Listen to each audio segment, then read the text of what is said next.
हरे कृष्णा।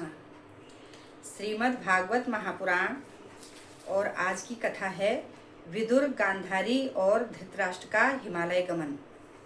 तो आइए हम थोड़ा गुरु को प्रणाम मंत्र बोलते हैं, फिर उसके बाद कथा शुरू करेंगे। ओम अज्ञानतिमिरान्धस्य ज्ञानाञ्जनशलाकया चक्षुरुन्मीलितं येन तस्मै श्रीगुरुवे नमः। श्रीचैतन्यमनोऽभीष्टं स्थापितं येन भूतले स्वयं रूपः कदा मह्यं ददाति स्वपदान्तिकं। वन्देऽहं श्रीगुरो श्रीयुतापदकमलं श्रीगुरून् वैष्णवांश्च श्रीरूपं साग्रजातं सहगण रघुनाथान्वितं तं सजीवं साद्वैतं सावधूतं परिजनसहितं कृष्णचैतन्यदेवं श्रीराधाकृष्णपादान् सहगण ललिता श्रीविशाखान्वितांश्च। हे कृष्ण करुणा सिंधु दीनबंधु जगतपते गोपेश गोपिका कांत राधा कांत नमोस्तुते। तप्त कांचन गौरांगी श्री राधे वृंदावनेश्वरी वृषभानुसुते देवी प्रणमामि हरि प्रिये। वाञ्छाकल्पतरुभ्यश्च कृपा सिन्धुभ्येव च पतितानां पावनेभ्यो वैष्णवेभ्यो नमो नमः। नमः ओं विष्णुपादाय कृष्णप्रेष्ठाय भूतले श्रीमते भक्तिवेदान्त स्वामिने इति नामिने। नमस्ते सारस्वते देवे गौरवाणी प्रचारिणे निर्विशेष शून्यवादी पाश्चात्य देशतारिणे। जय श्री कृष्ण चैतन्य प्रभु नित्यानंद श्री अद्वैत गदाधर श्रीवासादि गौर भक्त वृंदा। हरे कृष्णा कृष्णा कृष्णा हरे हरे, हरे राम राम राम हरे हरे। हरे कृष्णा कृष्णा कृष्णा हरे हरे, हरे राम राम राम हरे हरे। हरे कृष्णा कृष्णा कृष्णा हरे हरे, हरे राम राम राम हरे हरे। तो अब हम कथा शुरू करते हैं। ओम नमो भगवते वासुदेवाय, ओम नमो भगवते वासुदेवाय, ओम नमो भगवते वासुदेवाय। नारायणं नमस्कृत्य नरं चैव नरोत्तमं देवीं सरस्वतीं व्यासं ततो जयति मुदीरये। नष्टप्रायेषु अभद्रेषु नित्यं भागवत सेवया भगवत्यो उत्तम श्लोके भक्तिर्भवति नैष्टकी। हरे कृष्ण। तो आज की कथा है विदुर, गांधारी और धृतराष्ट्र का हिमालय गमन। तो सूत जी बोले कि जब विदुर तीर्थ यात्रा के लिए चले गए तो उन्होंने बहुत से तीर्थ स्थानों में विचरण किया, संतों का सत्संग किया। उसके बाद मैत्रेय जी के आश्रम पर गए तो विदुर जी के हृदय में जो शंकाएं थी वह सब उन्होंने प्रकट की। मैत्रेय जी ने अपने उपदेशों द्वारा ऐसा उत्तर दिया जिससे विदुर जी की सब शंकाएं दूर हो गई और उन्हें ज्ञान हो गया। तो विदुर जी विचरण करते हुए हस्तिनापुर आए और धर्मराज ने विदुर जी का आगमन सुनकर स्वजनों सहित उनका स्वागत किया और सम्मान पूर्वक अपने साथ ले आए। तो युधिष्ठिर विदुर जी से कहने लगे कि आपने हमारा पालन पोषण किया है, माता और भाइयों सहित हमें बहुत से संकटों से बचाया है। जब आप हमें छोड़कर चले गए थे तो हमें आपकी बहुत याद आती थी। आज आपके दर्शन करके हमें बहुत सुख मिल रहा है। अब आप बताओ कि कौन कौन से तीर्थों को गए। हमारे परम हितैषी यदुवंशियों का समाचार भी सुनाओ कि वह कुशल पूर्वक तो हैं। तो विदुर जी ने प्रेम पूर्वक युधिष्ठिर को अपनी सब तीर्थ यात्रा का हाल सुनाया, परंतु यदुवंशियों का कोई भी समाचार नहीं सुनाया, क्योंकि जब कोई अपने हितैषी का अप्रिय समाचार सुनता है तो वह बहुत दुखी होता है। और विदुर जी ने धृतराष्ट्र का हित करने के लिए अब वही निवास किया। तो विदुर जी धर्मराज के अवतार थे। उन्हें एक बार एक ऋषि ने शाप दिया था कि तुम 100 वर्ष तक शूद्र की योनि में जीवन बिताओगे। इसी कारण यहाँ धर्मराज ने विदुर के रूप में अवतार धारण किया था। अब 100 वर्ष पूरे होने वाले थे और विदुर जी ने विचार किया कि अब कलयुग आने वाला है और पांडवों का भी काल आने वाला है। इसलिए वह धृतराष्ट्र को समझाकर कहने लगे कि हे भ्राता, देखो अब तुम्हारा अंत समय आ गया है और पांडवों का भी अंत समय ही है। तुमने पांडवों को बहुत दुख दिया, लाख के भवन में जलाने का प्रबंध किया, द्रौपदी का सभा में अपमान किया, अतः अब तुम्हें उन पांडवों के आश्रित जीवन व्यतीत करना उचित नहीं है। तो तुम्हारे तो सब पुत्र समाप्त हो गए हैं, पांडव भी समाप्त हो जाएंगे, इसलिए अब उचित है कि तुम हिमालय पर चढ़कर तप द्वारा परमात्मा को प्राप्त करो। तो विदुर जी की बात सुनकर धृतराष्ट्र की समझ में आ गई और वह गांधारी सहित रात में घर से निकलकर विदुर के साथ वन को चले गए। अब अगले दिन जब युधिष्ठिर नित्य की भांति उन्हें देखने गए तो वहां धृतराष्ट्र, गांधारी तथा विदुर जी दिखाई ना पड़े। तो उन्होंने संजय से पूछा कि हे संजय, हमारे ताऊ धृतराष्ट्र, माता गांधारी और चाचा विदुर जी कहाँ गए? तो इतनी बात सुनकर संजय रोने लगे और कहने लगे कि मुझे किसी का कुछ पता नहीं है, ना जाने कहाँ चले गए हैं, मुझे विदुर ने धोखा दिया। तो संजय के वचन सुनकर युधिष्ठिर बहुत दुखी हुए और उन्होंने अपने अनेक दूत उनका पता लगाने को भेजे, परंतु कहीं पता नहीं चला। और युधिष्ठिर विदुर, गांधारी और धृतराष्ट्र की याद करके बहुत दुखी होते थे कि एक समय नारद जी आए। युधिष्ठिर ने उनकी सेवा की और विनय पूर्वक कहने लगे कि हे देवर्षि, आप तीनों लोगों का सब कुछ देखने वाले हैं, आप कृपा करके मुझको इतना बताएं कि मेरे ताऊ धृतराष्ट्र, गांधारी और विदुर कहाँ हैं। मैं उनके बिना बहुत चिंतित और व्याकुल हूँ, ना जाने वह अपना समय किन संकटों से व्यतीत करते होंगे। तो युधिष्ठिर के वचनों को सुनकर नारद जी कहने लगे कि हे कुरुनंदन, अपने हृदय से शोक को निकाल दो, माया मोह में लिप्त होना ठीक नहीं है। ज्ञानी पुरुष को यह मानना चाहिए कि संसार का कर्ता एक ही परम ब्रह्म परमात्मा है, वही हर प्राणी में आत्मा रूप में विराजमान रहता है। अनेक रूप देखने के हैं, वास्तव में वह एक ही परमात्मा सब में है। आत्म और आत्मा में भेद नहीं मानना चाहिए और ना उसे कुछ सुख दुख ही प्राप्त होता है, वह परमात्मा ही जगत का पालक है। तो इस समय धृतराष्ट्र, गांधारी और विदुर सहित हिमालय के दक्षिण भाग में आश्रम पर रह रहे हैं। वह अब परमात्मा के चिंतन में रहते हैं। उनके अब रजोगुण तथा तमोगुण समाप्त हो गए हैं, काम क्रोध आदि सब उनसे दूर रहते हैं। उन्हें अब भूख प्यास किसी वस्तु की कोई इच्छा नहीं सताती है।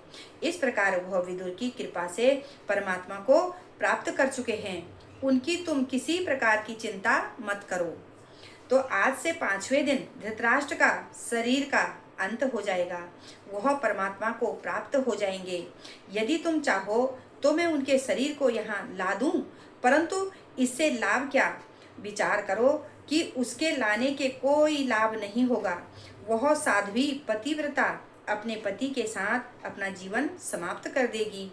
आपकी इच्छा हो तो मैं विदुर जी को भी यहाँ ला सकता हूँ, परंतु लाभ इसमें भी कुछ नहीं होगा।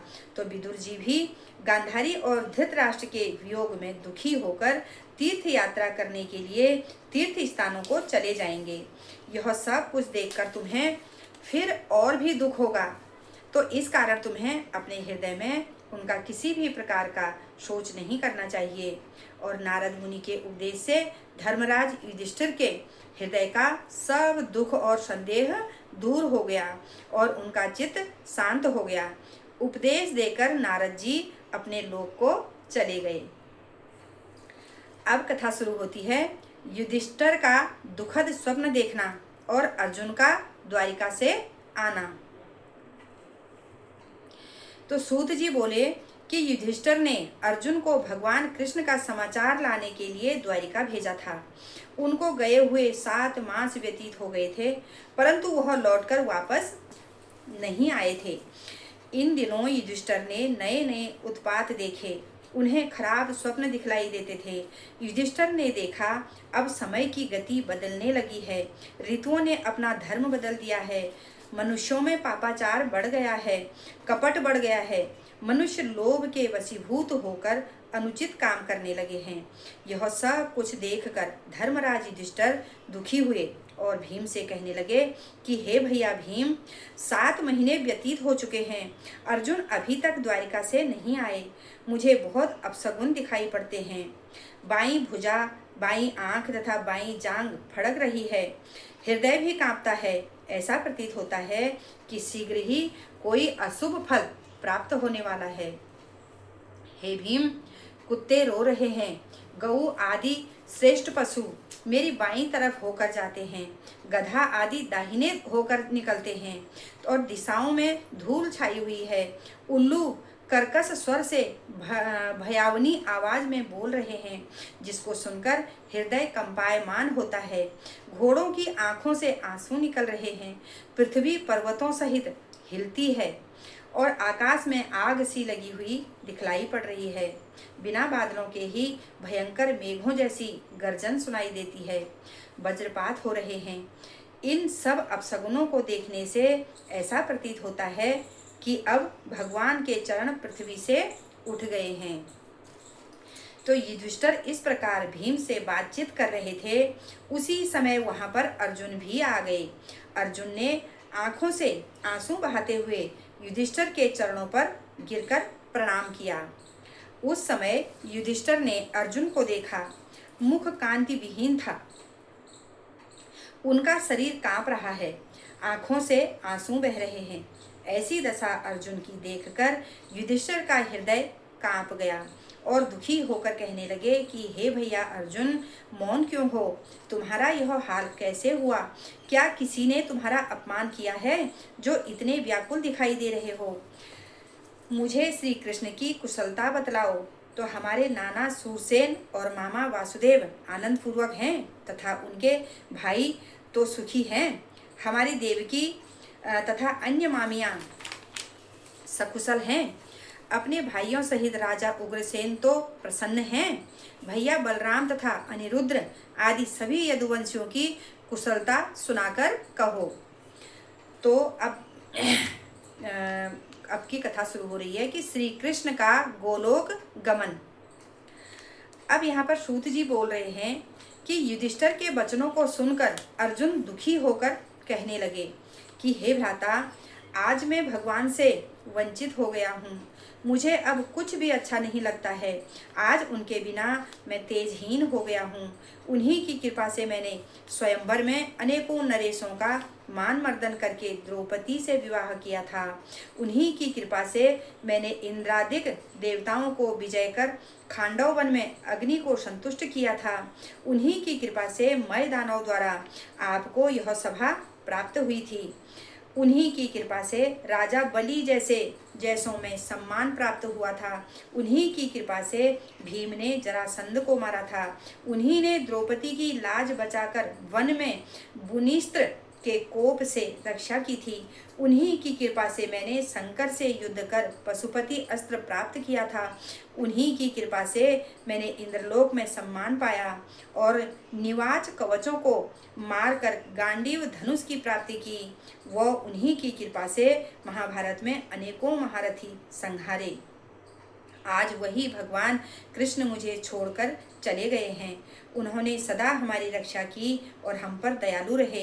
यह समस्त वैभव और सम्मान मुझे सब उन्हीं ने दिलाया। आज अकेले उनके बिना मैं तेजहीन हो गया हूँ। मेरी शक्ति सामर्थ्य अब समाप्त हो गई है। मैं अब किसी योग्य नहीं रहा। मैं जब श्री कृष्ण की रानियों को लेकर आ रहा था, उस समय भील लोगों ने आकर घेर लिया। मैंने उनसे संग्राम करना चाहा। मेरे पास गांडीव धनुष, वो ही तरकस और वही बाण थे, परंतु बिना भगवान श्री कृष्ण के मैं कुछ नहीं कर सका। मेरे धनुष बाण शक्ति सामर्थ्य कुछ भी काम नहीं आई। भीलों ने रानियों को लूट लिया और मैं खड़ा खड़ा असहायों की भांति देखता ही रह गया। हे भ्रातृवर, यह सब ईश्वर की लीला है। ब्राह्मण ऋषि वंशज सब यदुवंशी परस्पर प्रभास क्षेत्र में लड़कर मर गए। इस प्रकार यदुवंशियों ने के भार को भूमि से उतारकर भगवान कृष्ण भी अपने लोक को पलायन कर गए हैं। अब यदुवंशी में नाम के 2-4 ही शेष रहे होंगे। मैं अनिरुद्ध पुत्र वज्र को लेकर यहाँ आपके पास आया हूँ। तो इस प्रकार यदुवंश का संहार और श्री कृष्ण का परलोक परम धाम पलायन सुनकर युधिष्ठिर बहुत दुखी हुए और उन्होंने समझ लिया कि अब कलयुग आ गया है। अपने स्वजनों की दुख कथा सुनकर कुंती ने अपना शरीर त्याग दिया।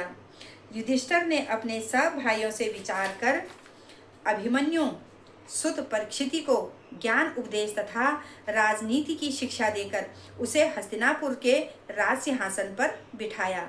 उसको राजा बनाकर उसका राज तिलक कर दिया। मथुरा का राज वज्र को दिया।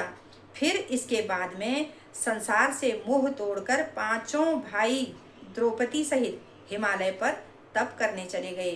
द्रौपदी, भीम, अर्जुन, नकुल और सहदेव तो तप करते हुए हिमालय में गलकर स्वर्ग चले गए और राजा युधिष्ठिर सदेह स्वर्ग चले गए।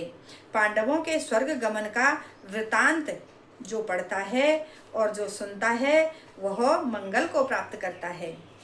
हरे कृष्णा। तो आज की कथा यहाँ तक। अब अगली कथा शुरू होगी, परीक्षिति की दिग्विजय। हरे कृष्णा।